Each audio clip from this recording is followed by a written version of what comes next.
pense qu'il est important de dire haut et fort que les femmes, dans les conflits armés, ont des droits, que ces droits tiennent compte de leurs besoins spécifiques et que donc il existe un cadre juridique contraignant, obligatoire, tant pour les belligérants, je vais y revenir dans un instant, que pour l'ensemble des États qui sont d'ailleurs partis aux conventions de Genève. On pourrait penser que cela va sans dire, mais je crois que ça va mieux en le disant, et cela permet ensuite de mieux répondre aux questions que vous vous posez sur l'établissement des responsabilités, la recherche des responsables, et aussi la question des réparations. Je veux donc dire qu'on ne part pas de rien,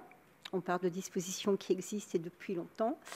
Et je pense aussi que le droit international humanitaire en période de conflit armé, comme d'autres normes,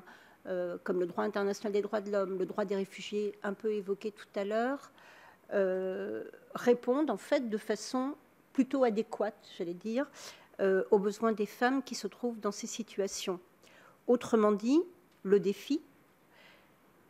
consiste à traduire le droit en pratique par divers moyens, et lorsque le droit n'est pas respecté, donc à mettre en jeu les responsabilités. Et donc, à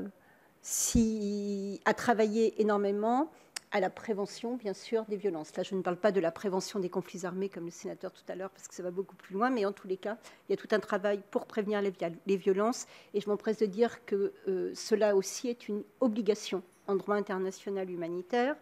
Et la prévention, c'est aussi, on en a parlé un peu tout à l'heure, c'est modifier les comportements, c'est comprendre l'origine de ces comportements. Et à cet égard, le CICR a travaillé sur ces questions et a publié différentes brochures sur les comportements et les origines de ce comportement des belligérants